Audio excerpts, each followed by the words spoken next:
ಎಲ್ರಿಗೂ ನಮಸ್ತೆ. ಇವತ್ತಿನ ಅಡುಗೆ ಏನು ಅಂತ ನೋಡೋಣ ಬನ್ನಿ. ಮೊದಲಿಗೆ ಬೆಂಡೆಕಾಯಿ ಸಾಂಬಾರು ಮಾಡೋಕ್ಕೆ ಬೆಂಡೆಕಾಯಿನ ಕಟ್ ಮಾಡಿ ಇಟ್ಕೊಂಡಿದ್ದೀನಿ.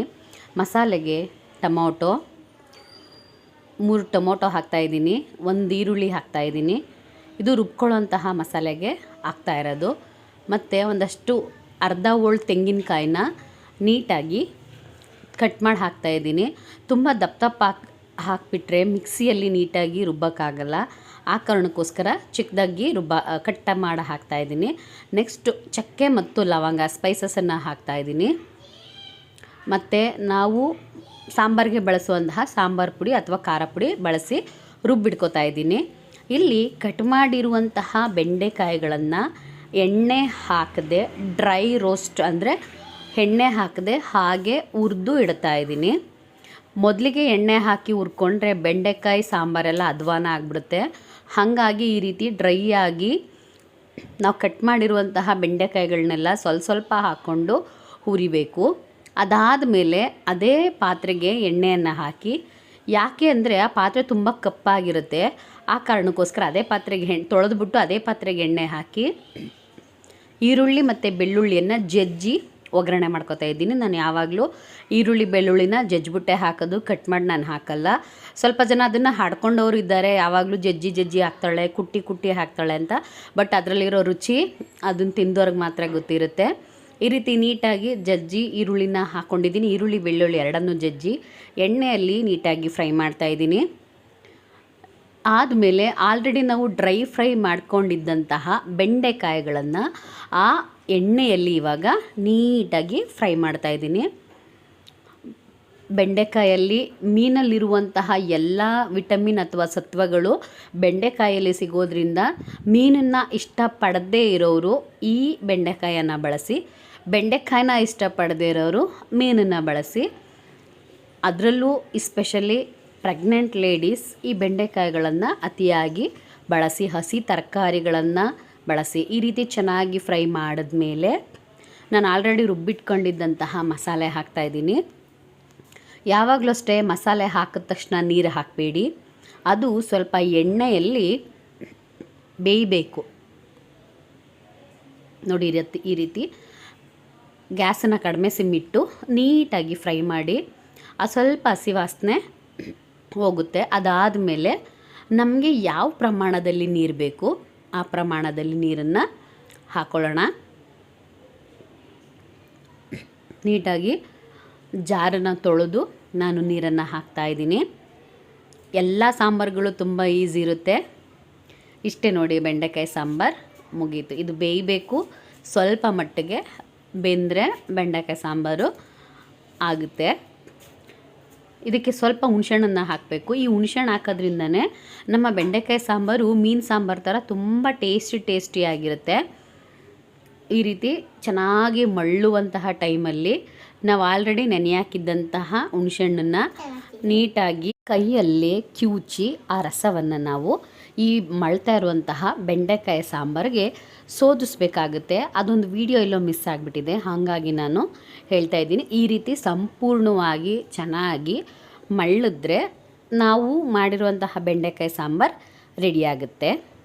ನೆಕ್ಸ್ಟು ಇಲ್ಲಿ ನುಗ್ಗೆಕಾಯಿ ಅಥವಾ ನುಗ್ಗೆ ಸೊಪ್ಪಿನ ಪಲ್ಯ ಮಾಡೋಕ್ಕೆ ಈರುಳ್ಳಿನ ಚಿಕ್ಕದಾಗಿ ಹಚ್ಕೊಂಡು ಮೆಣಸಿಕಾಯಿ ಹಚ್ಕೊಂಡು ಒಂದು ಪಾತ್ರೆಯಲ್ಲಿ ಒಗ್ಗರಣೆ ಹಾಕ್ತಾಯಿದ್ದೀನಿ.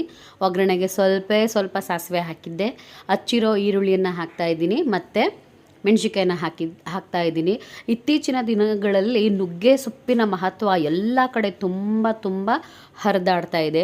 ನುಗ್ಗೆ ಸೊಪ್ಪು ಸಿಗದೇ ಇರೋರು ಅದನ್ನು ಪೌಡ್ರ್ ಮಾಡ್ಕೊಂಡು ಇಟ್ಕೊಂಡು ತಮ್ಮ ದಿನನಿತ್ಯದ ಅಡುಗೆಗಳಲ್ಲಿ, ಅದರಲ್ಲೂ ಎಸ್ಪೆಷಲಿ ಡಯಟಲ್ಲಿರೋರು ಮತ್ತು ತುಂಬ ಹೆಲ್ತನ್ನು ಮೇಂಟೈನ್ ಮಾಡೋರು, ಬ್ಯೂಟಿ ಕಾನ್ಸೆಪ್ಟ್ ಇಟ್ಕೊಂಡಿರೋರು, ಇವರೆಲ್ಲರೂ ಸಹ ನುಗ್ಗೆ ಸೊಪ್ಪನ್ನ ತುಂಬ ಬಳಸ್ತಿದ್ದಾರೆ. ಹಾಗಿರ್ಬೇಕಾದ್ರೆ ನಾವು ಆರೋಗ್ಯ ದೃಷ್ಟಿಯಿಂದನಾದರೂ ಅಟ್ಲೀಸ್ಟು ವಾರಕ್ಕೊಂದ್ಸಲನಾದರೂ ನಾವು ನುಗ್ಗೆ ಸೊಪ್ಪನ್ನು ಬಳಸಿ ಉಪ್ಪು ಸಾಂಬಾರು ಮಾಡೋದಾಗಿರ್ಬೋದು, ಈ ರೀತಿ ಪಲ್ಯಗಳನ್ನು ಮಾಡ್ಕೊಂಡು ತಿನ್ನೋದಾಗಿರ್ಬೋದು. ನಾವು ತಿಂತಾ ಇದ್ದರೆ ತಾನೇ ನಮ್ಮ ಮಕ್ಳುಗಳು ತಿನ್ನೋದು. ನಾವೇ ತಿಂದೇನೆ ಬರೀ ನಮ್ಮ ಮಕ್ಳಿಗೆ ಮಾತ್ರ ಹೆಲ್ದಿ ಫುಡ್ ತಿನ್ನಿ, ಪಾನಿಪುರಿ ತಿನ್ನಬೇಡಿ, ಅದು ತಿನ್ನಬೇಡಿ, ಇದು ತಿನ್ನಬೇಡಿ ಅಂತ ಹೇಳಿದ್ರೆ ಖಂಡಿತ ಅವ್ರು ಕೇಳಲ್ಲ. ನಾನಿಲ್ಲಿ ಒಂದು 3 ಮೊಟ್ಟೆನ ಹಾಕ್ಕೊಂಡು ಸೊಪ್ಪನ್ನ ಹುರ್ಕೊತಾ ಇದ್ದೀನಿ. ಈ ರೀತಿ ಮೊಟ್ಟೆನ ಹಾಕಿ ನೀಟಾಗಿ ಕಡಿಮೆ ಸಿಮ್ಮಲ್ಲಿ ಚೆನ್ನಾಗಿ ಪಲ್ಟಾಯಿಸಿ, ಅದಾದಮೇಲೆ ನಮ್ಮ ಮನೆಯವರು ಅದನ್ನು ಸೊಪ್ಪನ್ನು ಬೇಯಿಸ್ಬಿಟ್ಟು ಹಾಕು ಅಂತ ಹೇಳಿದರು. ಹಾಗಾಗಿ ನಾನು ಸೊಪ್ಪನ್ನು ಇಲ್ಲಿ ಬೇಯಿಸಿ ಇಟ್ಕೊಂಡಿದ್ದೀನಿ ಆಲ್ರೆಡಿ. ಈ ರೀತಿ ಚೆನ್ನಾಗಿ ಮೊಟ್ಟೆಯ ಹಸಿ ವಾಸನೆ ಹೋಗೋ ತನಕ ಹುರ್ಕೋಬೇಕು. ಹುರ್ಕೊಂಡಾದಮೇಲೆ ನಾನು ಬೇಯಿಸಿಟ್ಟಿರುವಂತಹ ನುಗ್ಗೆ ಸೊಪ್ಪನ್ನು ಹಾಕ್ತಾಯಿದ್ದೀನಿ.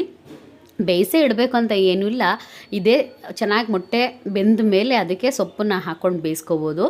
ಇವ್ರು ಯಾಕೋ ಹೊಸ ಪ್ಲ್ಯಾನ್ ಹೇಳಿದ್ರು, ಮೊದಲು ಬೇಯಿಸ್ಬಿಟ್ಟು ಆಮೇಲೆ ಹಾಕು ಅಂತ. ಸರಿ ಆಯಿತು, ಅವ್ರು ಹೇಳಿದ್ರು ತೊಗೊಳ್ಳೋಣ ಅಂತೇಳಿ ಮಾಡಿದೆ. ಯಾವಾಗಲೂ ನಾನೇ ಜೀನಿಯಸ್ಸು, ನನಗೆ ಎಲ್ಲ ಬರುತ್ತೆ, ನೀನೇನು ಹೇಳ್ಕೊಡೋದು ಅನ್ನೋದಕ್ಕಿಂತ ಯಾರಾದರೂ ಹೇಳಿದಾಗ ಅಥವಾ ಎಸ್ಪೆಷಲಿ ಗಂಡ ಹೆಂಡ್ತಿಗೆ ಹೇಳಿದಾಗ, ಹೆಂಡ್ತಿ ಗಂಡಂಗೆ ಹೇಳಿದಾಗ ಅದನ್ನು ಸ್ವೀಕಾರ ಮಾಡಿದ್ರೆ ಚೆನ್ನಾಗಿರುತ್ತೆ. ಐ ಥಿಂಕ್ ಒಂದು ಸಲ ಫೇಲ್ಯೂರ್ ಆಗ್ಬೋದು, ಆವಾಗ ಅವ್ರಿಗೆ ಅನಿಸುತ್ತೆ ಫೇಲ್ಯೂರ್ ಆಗಿದೆ ಮತ್ತೆ ಹೇಳೋದು ಬೇಡ ಅಂತ. ನಾವು ತೊಗೊಳ್ಳೋದೇನೆ ಇದ್ದಾಗ ಅವ್ರಿಗೆ ಬೇಜಾರಾಗ್ಬೋದು. ತೊಗೊಂಡೆ ನಾನು ಸೊಪ್ಪನ್ನು ಬೇಯಿಸಾಕ್ತೆ, ತುಂಬ ಚೆನ್ನಾಗಿತ್ತು.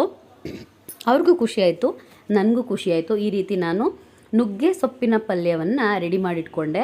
ಯಾಕೆ ಅಂದರೆ ನಾವು ತಿನ್ನೋದ್ರಿಂದ ನಮ್ಮ ಮಕ್ಕಳು ತಿನ್ನೋದು. ಚೆನ್ನಾಗಿ ನೆನಪಿರಲಿ ಎಲ್ರಿಗೂ, ನಾವು ಏನು ಹೆಲ್ದಿ ಫುಡ್ಡನ್ನು ತಿಂತೀವೋ ನಮ್ಮ ಮಕ್ಕಳು ಅದನ್ನೇ ಸಹ ತಿಂತಾರೆ.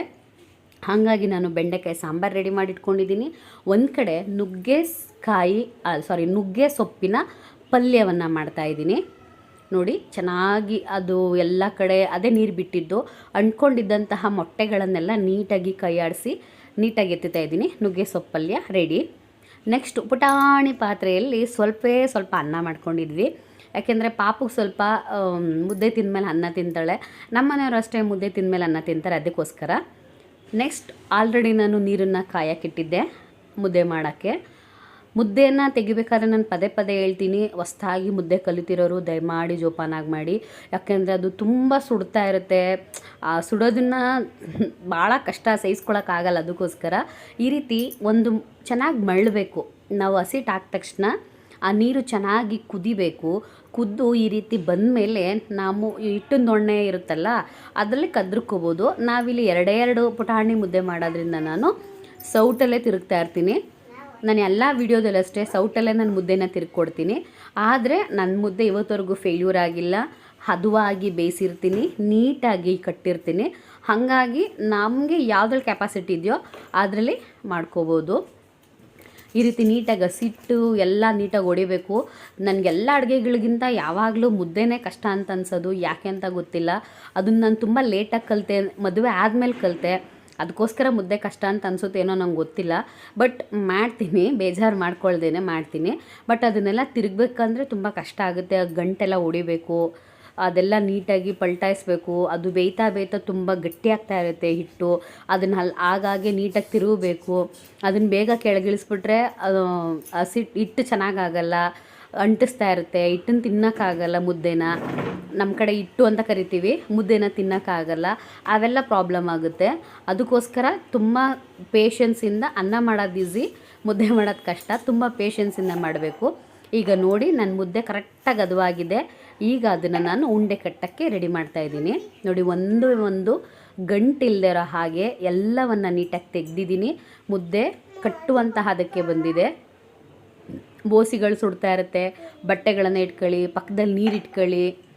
ನೋಡಿ ಆ ರೀತಿ ನೀರನ್ನು ಹಚ್ಕೊಂಡು ನೀಟಾಗಿ ಮುದ್ದೆಯನ್ನು ಕಟ್ಟಿ ಫೈನಲ್ ಆಗಿ ಇವತ್ತಿನ ನನ್ನ ಅಡುಗೆ ಫಿನಿಶ್ ಆಗಿದೆ.